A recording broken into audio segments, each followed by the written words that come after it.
Hey, what's up? Me, Jameson, again. Today we are going to continue our adventure through the romance genre in my favorite things, a Christmas collection by Lindsay Sands. We're going on to the second story. The first one was a little bit icky, but it's fine. We can move past that. I have high hopes for this one. It's called Three French Hens, and I guess let's just dive right into it with chapter 1. But first, I will have to get some tea.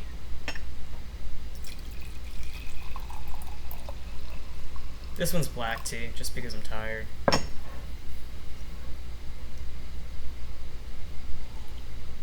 What are you gonna do? Ahem. Chapter 1, December 24th. It's Christmas Eve.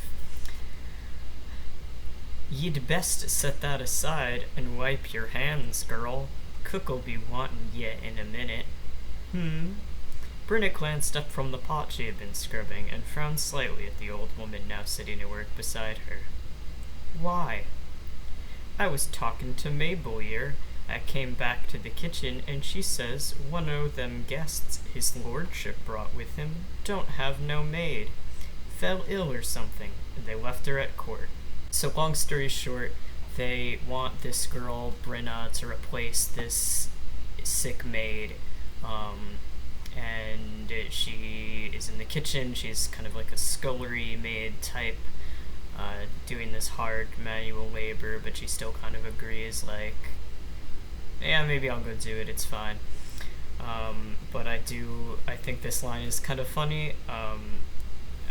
The cook who's kind of been raising her, I guess, when they're trying to get her to agree to be the serving maid, she's like, you've been here for 10 of your 20 years, and that doesn't add up to me, because a 10 should have to be like a child, like child labor, some child labor shit.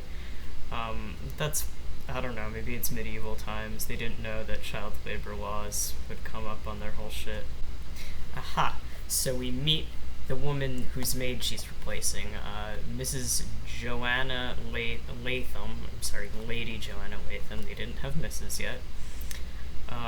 And the first dialogue she has in the story is to say, "Oh, fustian." The snarled words preceded the crash of a water basin hitting the floor as Lady Joan bumped it while peeling off her glove.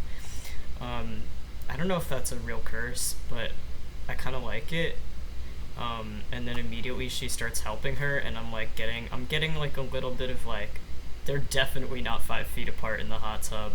I can tell this isn't gonna end up being lesbians, but at least like before any men show up, I'd like to imagine it for a minute. Aha! We've got some Prince and the Pauper type shit. Apparently, Brenna looks super like Joan, like a clone, and this other woman like gets startled to see that they're in the same room together because they look so similar. And before they even really know each other that long, Joan insists that she replace Brenna. They switch places, Freaky Friday, and that Brenna now should marry the guy that she is supposed to marry, a man named Royce of Thurley, who's supposed to be nice. So that's happening.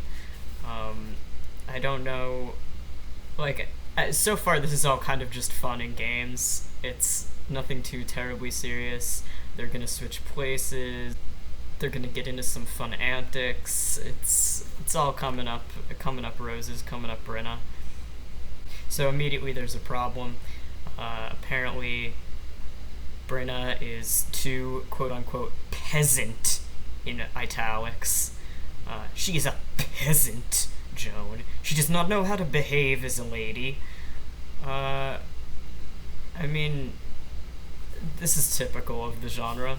they're gonna have to do a really quick training sequence, a montage, and like teach her where the forks go. Of course, Brenna's getting paid to do this. She's getting paid to be Joan. So that maybe it's fair, you know? Feminism rehired again. Things only get more homoerotic from here, lads. We haven't met the man yet, but there's kind of some weird, like, autoeroticism because they look so similar, and they're standing in the mirror and, like, looking at each other and just, like, looking. You know how they do, like, so we meet the man at last. He steps into the manor, and it says he was a glorious vision. His hair was a nimbus of gold in the torchlight that lit the halls in the early morning gloom. His tall, strong body was encased in a fine amber-colored outfit. His skin glowed with the health and vitality of a man used to the outdoors, and his eyes shone on her as true a blue as the northern English sky on a cloudless summer day. He was the most beautiful human Brenna had ever laid eyes on. I like that so far he's unoffensive, but I also think the way they described him so far makes him seem kind of like a glowing alien chrysalis. Just another small line.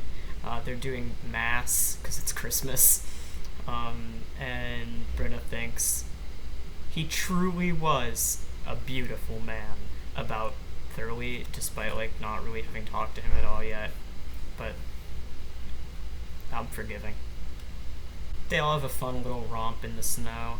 Brenna gets in trouble because she's not supposed to be having fun, I guess, as a member of the nobility. And immediately Lord Thoroughly starts trying to hit on her. And he says, "And your lips, all I can think of when I peer at them is what it would feel like to kiss you. Aye, you might very well blush, did you know my thoughts. How I imagine covering your mouth with my own, nibbling at the edges, sucking your lower lip into my mouth, then slipping my tongue.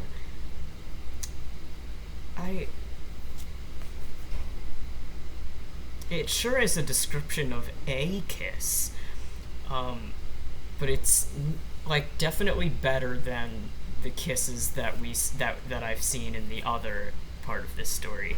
But it still does seem a little bit like he's just trying to eat her. Covering your mouth with my own, I feel like is a very prevalent description of how the kisses work in this author's style. We learn that the real Lady Joan doesn't want to marry Lord Royce Thoroughly, because apparently he is a country bumpkin and a backwoods oaf. And I don't really know what to make of that, so we're moving on. Alright, so in the way of plot, there's very little going on here, which is okay. I think it actually makes this a little bit more enjoyable to read, seeing as there's nothing I have to keep track of, and also there's nothing I really have to worry about other than the Freaky Friday escapades that are going on here. But I will attempt to do an accent for this one line. They're back out in the snow, and they're trying to ride horses, and Royce is steadily getting his way into Brenna's heart. But she falls off a horse and she goes, "But the snow went up me skirts so far, me arse is a block of ice." And I thought that was excellent. So apparently, Royce is a good lord.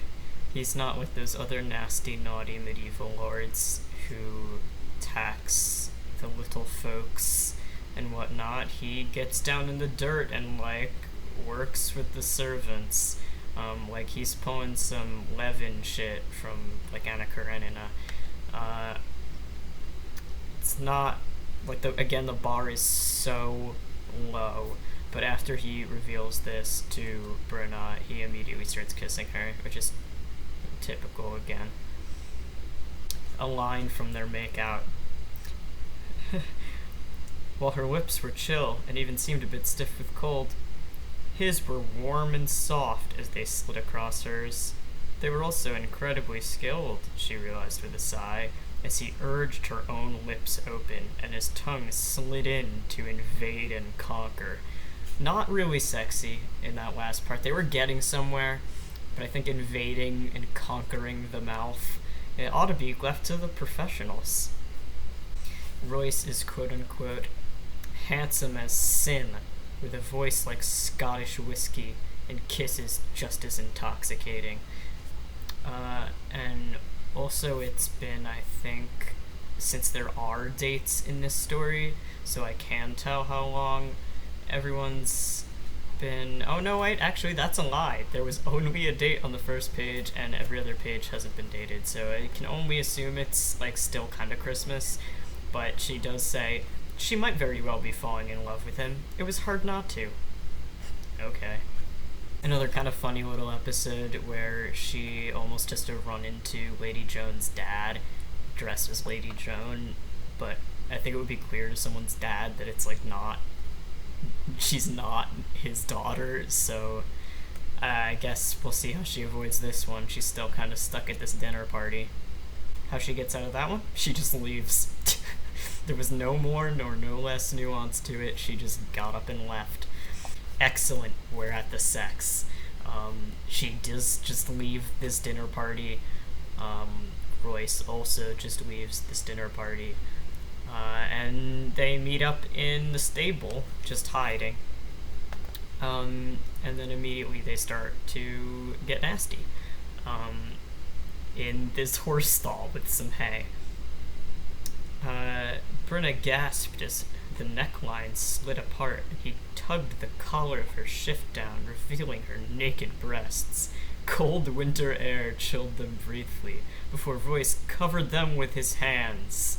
Growling deep in his throat, he cupped them, his hands running over her erect nipples.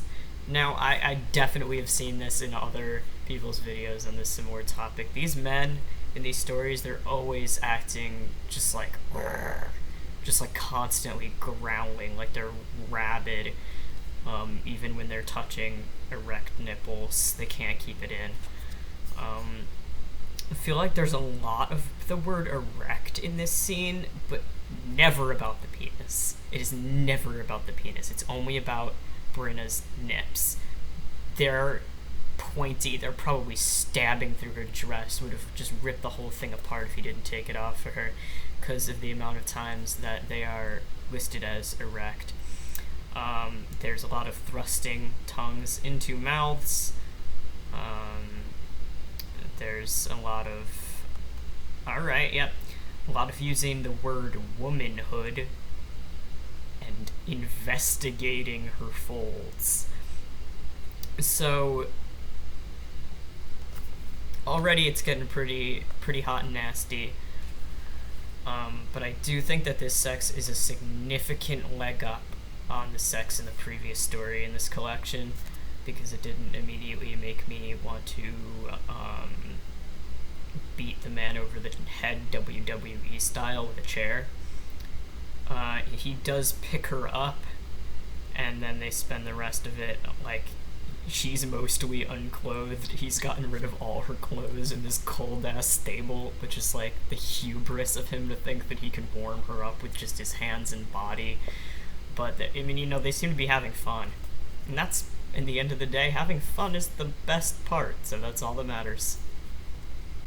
This is great. So it's towards the end of their love-making extravaganza in the stable, and he nuts. And it says they had just finished the ride that she had started. Royce had spilled his seed with a triumphant cry that made the horses shift and whinny nervously in their stalls as a response. Imagine you're a horse and you hear two humans getting nasty right next to you. Of course you're gonna be fucking freaked out. Like, if I'm a horse in this situation, I don't want anything to do with this. Horses are like, What's happening? Who's growling out there? It must be a predator. Oh no. Like, they're endangering these animals. Bryn is sad now because she still thinks after all of this that she's gonna have to switch places back with the real Joan, and Joan will have to get married to this guy. And I'm just thinking, like, what on earth is this man gonna think after all of this has happened to him? Like, he's kind of a rube here. He got played by these broads. Like, what's he gonna do if that happens? I don't know. Imagine you've boned this woman in a stable with horses watching, and then you're like, oh, I'm so nervous for my wedding day, and you get there and you walk in and there's like a totally different human being in there. I would lose it. The problem is solved handily when Joan appears out of nowhere at a party and says that she's running away to get married and elope with the dude's cousin. So, all's well that ends well.